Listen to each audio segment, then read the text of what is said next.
Thank God it's finally happening. After 15 long years, the Avatar has returned. Oh God, I'm sorry. I just never really thought I'd get the chance to talk about this anime.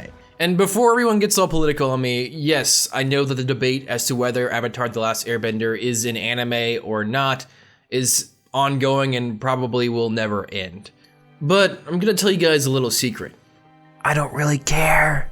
I'm personally just going to call this show an anime for simplicity's sake. So, as I'm sure you've heard, Avatar the Last Airbender was added to Netflix like a week or so ago, and since then, so many new people have discovered it, and I just couldn't be happier.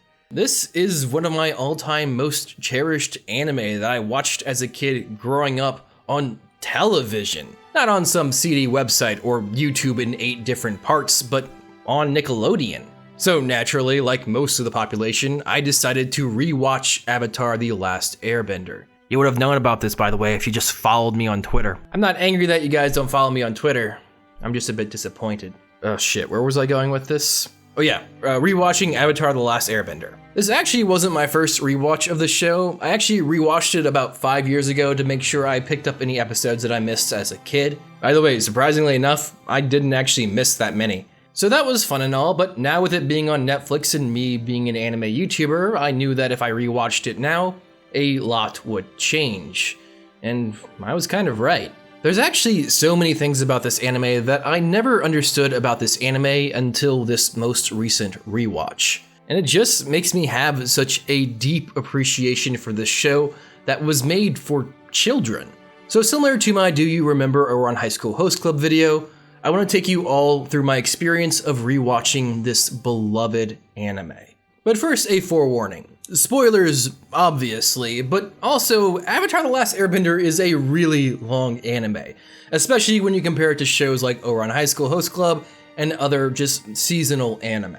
I'm hoping I'll be able to talk about all the topics that I want to cover, but let's be real, I don't have enough time to do that properly or go into as much detail. So if you guys are wondering why I didn't talk about X or didn't go into more depth about Y, the answer is that I just don't have enough time to put that into one video. However, if this video does do well, I'll gladly make some more videos about this show and going in more depth about a lot of the other topics that I do genuinely want to talk about, but we just don't have enough time to cover today. So where to start? I guess my best bet would have to be the art, and frankly, I'm pretty torn on that point. The overall art is fine, but damn, are those first few episodes of season 1 rough.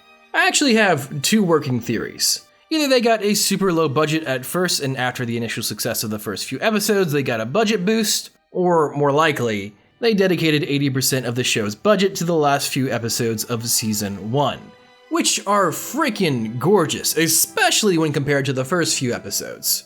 After that, it's clear that Nickelodeon was like, here, take all the money you need after the first season because book 2 and 3 are significantly better looking and also just way more consistent with the art quality. Now, time to talk about characters, which there's so many that I really want to talk about, but as of right now, we're just going to stick to my favorites. With my number 1 favorite character of the show being Zuko. Wow, who would have guessed? No surprises there for anyone who actually knows me. Zuko is something truly fantastic. He's basically another protagonist for the story. And whereas I found myself getting a bit bored sometimes with the filler episodes with Aang and his group, Zuko's story was always very engaging. A lot of times I'd get pretty sad when the episode would switch focus away from Zuko and back to Aang, which is really saying something. Zuko's redemption arc is probably one of the most famous character arcs in media in general for a reason. It is so meticulously thought out. We really do see this teenager who is ruled by anger and shame eventually understand that his destiny was very different from what he had expected. And not to mention, his chemistry with Uncle Iroh is fascinating. Ironically enough, the most memorable character of the anime will always be Iroh. I feel like even when Avatar the Last Airbender isn't on everyone's mind, I'll still find a screen cap of some of Uncle Iroh's wisdom across my Twitter feed every now and then. And that's for good reason. He's like everyone's loving uncle, not just Zuko's. And not to mention, he has probably the saddest scene in the entire anime. The day Iroh celebrates his son's birthday is just devastating. Like, I knew it was coming, but when that scene hit me, I still freaking cried because that's just how emotional it is. After all, you've just grown to adore this tea-loving, kind-hearted, genius philosopher. So to see him buckle under the loss of his son just hits that much harder. Sorry, I know we're supposed to be talking about Zuko, but it's almost impossible to talk about him without also bringing up Iroh. No, but Zuko's redemption arc is something to truly behold. It takes this character who's had a spoiled upbringing and forces him to learn for himself the horrors the Fire Nation has caused. He's forced to humble himself, beg, steal, and be ostracized from almost everyone. Yet he holds true and in the end is able to make the right decision. Granted, he's made an incredible amount of mistakes on the way, but he's able to redeem himself through understanding what's right and what's wrong. Oh man, I'm sorry, there's just so much to deconstruct about Zuko, so I'll leave it here for right now. But his character is probably one of the most conflicted characters I've seen in anime, and watching him slowly whittle away at what his identity is just why I watch media in general. Now, one of the biggest surprises I had while rewatching this anime is actually with the character of Azula. I always kind of classified Azula as a psychopathic, evil character to be the big bad for Zuko. However, upon this rewatch, I realized that's not the case. Azula is a truly tragic character when you break her down. Like, frankly, her self-destruction at the end of the anime is really sad when you put all the pieces together. In essence, I think Azula thinks she's a psychopath, but actually isn't one. From all the flashbacks, it's pretty clear their mother didn't really care for Azula. Now, it's kind of explained that it's because Azula was showing violent tendencies. But I mean, come on, she's a kid who wasn't getting attention from her mother or father. What do you expect? Later in the beach episode, we see her story where she openly admits that their mother called her a monster. She says jokingly that she was right, of course, but it still hurt. And I think this all comes together when Mei and Ty Lee ignore her orders. In her mind, betray her. Mei and Ty Lee kept Azula grounded in reality because she saw them as her only friends. So when she's betrayed by them, that basically kicks off her self-destructive streak. Goddamn, now I have this whole theory swarming around in my head, but we'll have to talk about it some other time. Okay, so I know I've only been talking about characters from the Fire Nation, so I want to take some time to talk about my favorite character from the gang. And I have to admit, I was really struggling to choose between Sokka and Toph, but I think in the end, I have to go with Toph. She's a really unique character in my eyes. Eyes. Get it?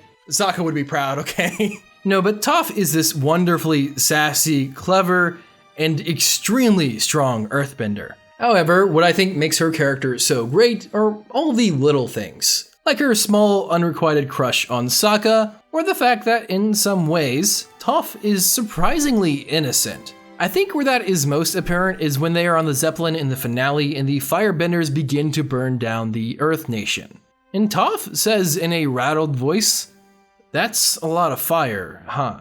And in that moment, you realize that she's blind and can't see it, but there is so much that she can feel the intense heat from the Zeppelin. This scene is basically where it hits her and the rest of the group that they very well may die from this mission. I don't know why, but out of all the quippy one-liners Toph is known for, to see her not say something sassy for once in this scene just amplifies how scared they all are. And rightfully so. It's a particularly short scene, but for some reason, that scene has always stuck with me. Finally, I do still kind of agree with the ending of the anime being a bit lackluster. Firelord Ozai was comically evil, like not nuanced in any way like Azula was, which kind of made him generic as all hell. Also, I am kind of sad about the whole copping out of killing him scenario. However, I do understand. It's a show made for Nickelodeon. You can't have the main character go off and kill other people and maintain a G rating. The removing of the bending thing kind of just came out of left field, so I personally wish they had came up with another way, but it's whatever. I tell you what, rewatching this anime is just so nostalgic. I actually used to watch this show with my mom. Like, I specifically remember my mother coming out into the living room and watching it with me. Actually, now that I think about it, I should definitely text her and let her know it's on Netflix because I'm sure she'll rewatch it as well. But my point is that this show is the ultimate gateway anime. It's in that limbo of being an anime, but also being a cartoon, so most people don't associate all the negative sides of anime with Avatar the Last Airbender. So it's a fantastic show to dip your toes into anime without getting overwhelmed with some of the more extreme shows. God damn it, there's just so much I really want to talk about with this show, but we just don't have the time. My overall point is that this anime is something truly special. It was clearly created by some extremely passionate people and was meticulously planned through. Even to the point where 15 years after its original airing date, it can still be incredibly popular. Some of the most famous character arcs in anime or media in general happened in Avatar the Last Airbender. And I'm so happy now that a whole new generation of people are getting to experience it. Thank you for watching. Wow, like I said, I never actually expected to be able to talk about Avatar the Last Airbender, but luckily since it's really popular right now, I can actually fit it into my schedule. So like I said, if this video does really well, I'll definitely make some more videos on Avatar because I had so many topics I wanted to cover, but I just couldn't because this video is probably already long as hell and I have to like properly put these videos out on time.